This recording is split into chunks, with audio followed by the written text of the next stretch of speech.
नमस्कार बंधुगण स्वामी स्त्री गुण एका सहित मिसिकी भजन करने दरकार। मनुष्य को अन्य जनकर अईठा भजन ग्रहण करने दरकार। यही विषय रे भगवान श्रीकृष्ण बहुत महत्वपूर्ण कथा कहिसंती, जहा प्रत्येक मनुष्य को निहाती जानिबा दरकार, जहा द्वारा तांकर केबे भी तांकु अकाल मृत्यु तथा दुख दारिद्रता को सामना करिया को पड़िबो नाही। बंधुगण यही संसार रे प्रत्येक प्राणी को अन्नर आवश्यकता पड़ी थाए। अन्नरु ही तांकु ऊर्जा प्राप्त होई थाए।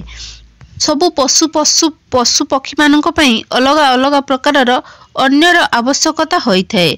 पशु भी अन्न ग्रहण करने समय रे भगवान नियम पालन करिथाए। सही प्रकार रे मनुष्यों पई भी भजन करने समय रे बहुत प्रकार नियम बना जाइछि।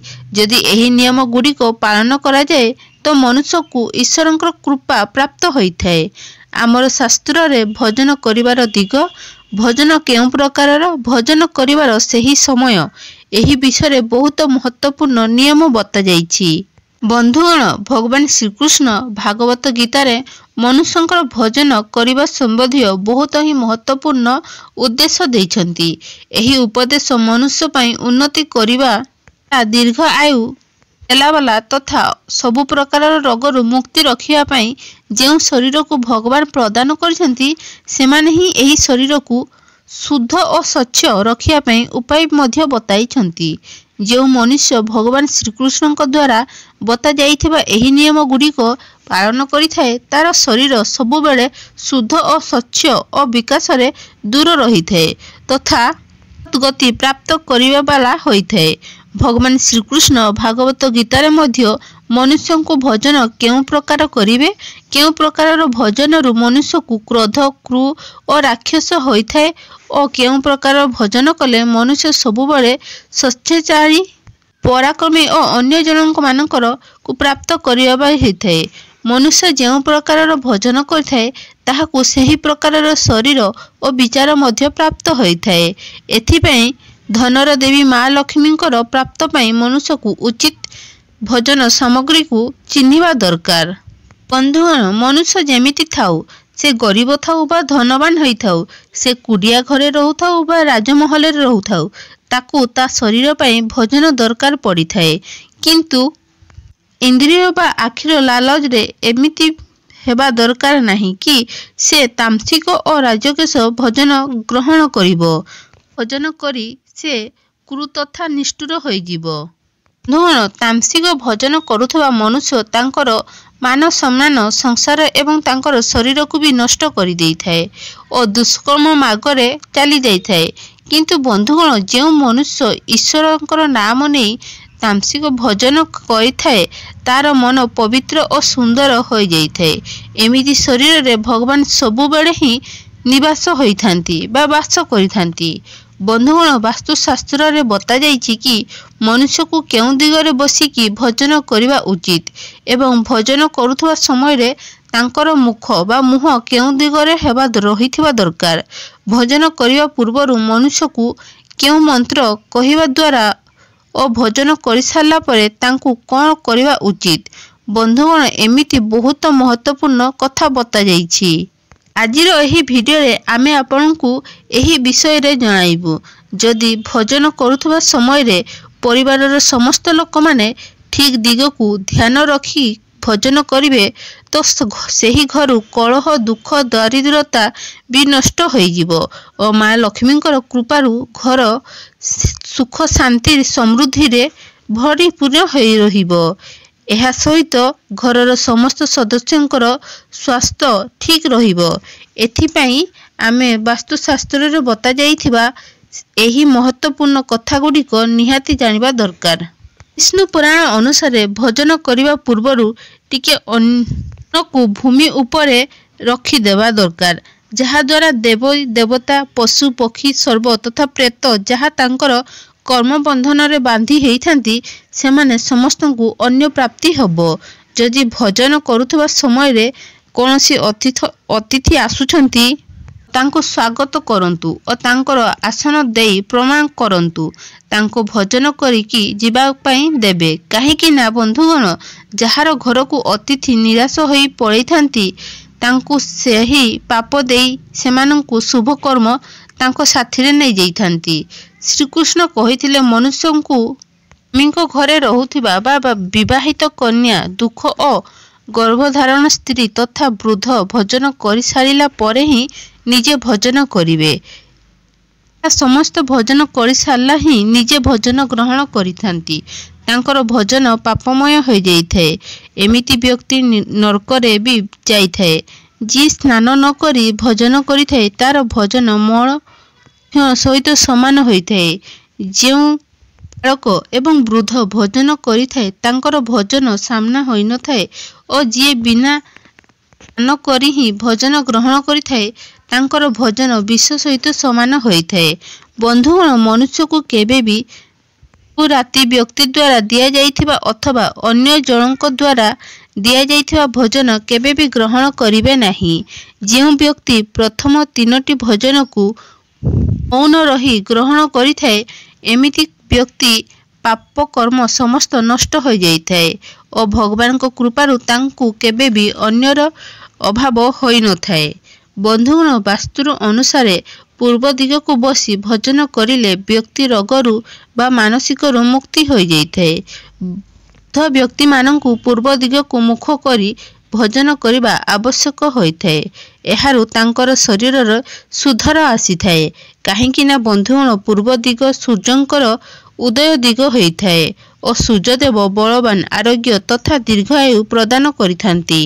ଯଦି କୌଣସି ବ୍ୟକ୍ତି ବ୍ୟବସାୟରେ ଉନ୍ନତି ଚାହୁଁଛନ୍ତି ବା ଚାକିରି ଖୋଜୁଛନ୍ତି ତ ଉତ୍ତର ଦିଗକୁ ମୁହଁ କରି ଭୋଜନ କରିବେ।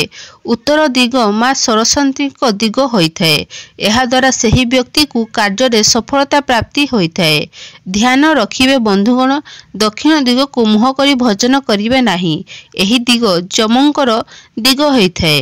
ବାସ୍ତୁଶାସ୍ତ୍ର ଅନୁସାରେ ଫଟି ଯାଇଥିବା, ଭାଙ୍ଗି ଯାଇଥିବା ବାସନରେ ଭୋଜନ କରିବେ ନାହିଁ। ଏହା ଆପଣଙ୍କ ପାଇଁ ଦୁର୍ଭାଗ୍ୟକୁ ଆପଣ ନିଜେ ଡାକି ଆଣିଥାନ୍ତି। ଭୋଜନ ସବୁବେଳେ ସ୍ୱଚ୍ଛ ଥାଳିରେ ହିଁ ଭୋଜନ କରିବା ଉଚିତ। ଖରାପ ଥାଳିରେ ଭୋଜନ କରିବେ ନାହିଁ। ଏହାଦ୍ୱାରା ଜୀବନରେ ଦୁର୍ଭାଗ୍ୟ ଆସିଥାଏ। ବନ୍ଧୁଗଣ, ଏକାଦଶୀ ଦିନ ମାସିକ ଭୋଜନ କରିବେ ନାହିଁ ଅଥବା ଆମିଷ ଭୋଜନ କରିବେ ନାହିଁ। ଶାସ୍ତ୍ର ଅନୁସାରେ ଯେଉଁ ମନୁଷ୍ୟ ଏକାଦଶୀ ଦିନ ଆମିଷ ଭୋଜନ କରିଥାଏ, ଆମିଷ ସେବନ କରିଥାଏ ତାଠାରୁ ମା ଲକ୍ଷ୍ମୀ ଛାଡ଼ି ଚାଲି ଯାଇଥାନ୍ତି। ଭୋଜନ ପବିତ୍ର କରିବା ଶାସ୍ତ୍ରରେ ଅତ୍ୟନ୍ତ ମନାଯାଇଥାଏ। ଏଥିପାଇଁ ଥାଳିରେ ଯେତେ ବି ଆବଶ୍ୟକ ଭୋଜନ ବହନ କରିବେ ସେତିକି ହିଁ ଆପଣ ନେବେ। କୌଣସି ବ୍ୟକ୍ତି ଏକା ସାଙ୍ଗରେ ଭୋଜନ କରୁଛନ୍ତି ବା ଆପଣଙ୍କ ପରିବାର ସହିତ ଆପଣ ଭୋଜନ କରୁଛନ୍ତି, ତାଙ୍କର ଭୋଜନ ସମସ୍ତଙ୍କ ସରିବା ଯିବା ନାହିଁ। ଏହାଦ୍ୱାରା ପିତୃଦେବ ରୁଷି ଯାଇଥାନ୍ତି। ଭୋଜନ କରିସାରିଲା ପରେ ଥାଳିରେ ହାତ ଧୋଇବେ ନାହିଁ। ଯଦି ଆପଣ ଥାଳିରେ ହାତ ଧୋଇ ଦେଉଛନ୍ତି ତ ଅନ୍ନର ଅପମାନ ହୋଇଯାଏ। ଭୋଜନ କରିସାରିଲା ପରେ ଥାଳିରେ ହାତ ଧୋଇଥିବା ଲୋକ ନିଜେ ନୀଚ ଜନ୍ମ ନେଇଥାନ୍ତି। ବନ୍ଧୁଗଣ, ସବୁଠାରୁ ମହତ୍ତ୍ୱପୂର୍ଣ୍ଣ କଥା ମନେ ରଖିବେ, ବେଡ୍ ଉପରେ ବସି ଭୋଜନ ଜମା ବି କରିବେ ନାହିଁ। ଏମିତି କରିଲେ ବ୍ୟକ୍ତି କେଉଁ ପ୍ରକାର ରୋଗରେ ପୀଡ଼ିତ ହୋଇଥାଏ। ଭୋଜନକୁ କେବେ ବି ତଳେ ବସି ଆସନ ବିଛେଇ ସେଠାରେ ବସି ହିଁ ଭୋଜନ କରିବା ଉଚିତ। ଭୋଜନ କରୁଥିବା ବେଳେ ଦିଗକୁ ମନେ ରଖିବେ। ଯଦି ଆପଣ ଭୁଲ ଦିଗରେ ବସି ବା ଭୁଲ ଦିଗକୁ ମୁହଁ କରି ଭୋଜନ କରିବେ ତ ବ୍ୟକ୍ତିର ଜୀବନରେ କୁପ୍ରଭାବ ପଡ଼ିଥାଏ। ଭଗବାନ ଶ୍ରୀକୃଷ୍ଣ କହିଥିଲେ, ଯେଉଁ ଭୋଜନ ଉପରେ ଯଦି କିଏ ଡିଆ ମାରିଦିଏ ବା ଗୋଡ଼ ମାରିଦିଏ, କୌଣସି ବ୍ୟକ୍ତି ଯାଇ ଏମିତି ଭୋଜନକୁ ଖାଇବ ନାହିଁ। ଏମିତି ଭୋଜନ ଅଶୁଦ୍ଧ ହୋଇଯାଇଥାଏ। ଏମିତି ଭୋଜନକୁ ପଶୁମାନଙ୍କୁ ଖୁଆଇ ଦେବେ। ଅନ୍ୟ ଜଣଙ୍କ ଦ୍ୱାରା ଦିଆଯାଇଥିବା ଭୋଜନ ଖାଇଲେ ମନୁଷ୍ୟର ଆୟୁ କମ୍ ହୋଇଯାଇଥାଏ ଓ ତାର ଶରୀରରେ ବିଭିନ୍ନ ପ୍ରକାରର ରୋଗ ଉତ୍ପନ୍ନ ହୋଇଥାଏ। ବନ୍ଧୁଗଣ, ଗରୁଡ଼ ପୁରାଣ ଅନୁସାରେ ଯଦି ଅନ୍ନର ବା ଭୋଜନରେ ଚୁଟି ବାହାରିଥାଏ ତ ଏମିତି ଭୋଜନ ତ୍ୟାଗ କରିଦେବେ। ଯଦି ଅନ୍ନରେ ଚୁଟି ବାହାରେ ତ ସେହି ଅନ୍ନକୁ କେବେ ବି ଈଶ୍ୱରଙ୍କୁ ପ୍ରସାଦ ରୂପେ ଦେବେ ନାହିଁ କି ନିଜେ ମଧ୍ୟ ଖାଇବେ ନାହିଁ। ଏମିତି ଭୋଜନକୁ ପ୍ରେତକୁ ପ୍ରାପ୍ତ ହୋଇଯାଇଥାଏ। ଶ୍ରୀକୃଷ୍ଣ କହିଥିଲେ, ମନୁଷ୍ୟଙ୍କୁ ଅନ୍ୟ ଜଣଙ୍କ ପାଇଁ ବଢ଼ାଯାଇଥିବା ଭୋଜନ ମଧ୍ୟ ଖାଇବେ ନାହିଁ। ଯେଉଁ ମନୁଷ୍ୟ ଅନ୍ୟର ଭୋଜନକୁ ଛଡ଼ାଇ କରି ଖାଇ ଦେଇଥାଏ ବା ଅନ୍ୟ କାହାକୁ ନ ଦେଇ ନିଜେ ଖାଇ ଦେଇଥାଏ, ସେହି ଅନ୍ନକୁ ତ ତାହା ଦ୍ୱାରା ଦେବୀ ଅନ୍ନପୂର୍ଣ୍ଣା ରାଗି ଯାଇଥାନ୍ତି। ଭୋଜନକୁ ସମସ୍ତଙ୍କୁ ବାଣ୍ଟି କରି ଖାଇବା ଉଚିତ। ଅନ୍ନର ଭୋଜନ ଖାଇଲେ ମନୁଷ୍ୟର ପାପ କର୍ମ ନଷ୍ଟ ହୋଇଯାଇଥାଏ। ପବିତ୍ର ଆସନ ଉପରେ ବସି କରି ଗୋଡ଼କୁ ଭୂମି ଉପରେ ରଖି ପୂର୍ବ ଦିଗକୁ ମୁହଁ କରି ଅନ୍ନ ଗ୍ରହଣ କରିବେ। ଉତ୍ତର ଦିଗକୁ ମୁହଁ କରି ଭୋଜନ କରିଲେ ଶକ୍ତି ପ୍ରାପ୍ତି ହୋଇଥାଏ। ଦୁଇଟି ହାତ ଦୁଇଟି ଗୋଡ଼କୁ ଧୋଇ କରି ଅନ୍ନ ଗ୍ରହଣ କରିବେ। ଭୋଜନର ପାତ୍ରକୁ ଭୂମିରେ ରଖି ଅନ୍ନ ଗ୍ରହଣ କରିବା ହିଁ ସର୍ବଶ୍ରେଷ୍ଠ ମନାଯାଇଛି। ଶାସ୍ତ୍ରରେ ଏହି ପ୍ରକାରର ଭୋଜନକୁ ଉପବାସ ସହିତ ସମାନ କୁହାଯାଇଛି। ମନୁଷ୍ୟକୁ କ୍ରୋଧ ହୋଇକି ଭୋଜନ କରିବେ ନାହିଁ। ଭୋଜନର ଅପମାନ ହୋଇଥାଏ। ଯେଉଁ ବ୍ୟକ୍ତି ଚପଲ ପିନ୍ଧି ଭୋଜନ କରିଥାଏ, ଏହି ପ୍ରକାର ଭୋଜନକୁ ଫାରିସ ଭୋଜନ କୁହାଯାଇଛି। ଓଦା ବସ୍ତ୍ରରେ ପିନ୍ଧି ଭୋଜନ କରିବେ ନାହିଁ, ଏହାକୁ ଅଶୁଭ ମନାଯାଇଥାଏ। ଭୋଜନ କରୁଥିବା ସମୟରେ ବେଦର ଉଚ୍ଚାରଣ କରିବେ ନାହିଁ। ଶାସ୍ତ୍ର ଅନୁସାରେ ସ୍ତ୍ରୀକୁ ସ୍ୱାମୀଙ୍କ ସହିତ ଭୋଜନ କରିସାରିଲା ପରେ ହିଁ ଭୋଜନ କରିବେ। ଯଦି ସ୍ୱାମୀ ଦୂରରେ ରହୁଛନ୍ତି ତ ସ୍ୱାମୀକୁ ମନେ ରଖି ବା ଧ୍ୟାନ କରି ଭୋଜନ ଗ୍ରହଣ କରିବେ। ଏହାଦ୍ୱାରା ସ୍ୱାମୀଙ୍କର ଆୟୁ ଲମ୍ବା ହୋଇଥାଏ ଓ ସ୍ତ୍ରୀ ସବୁବେଳେ ସଧବା ରହିଥାଏ।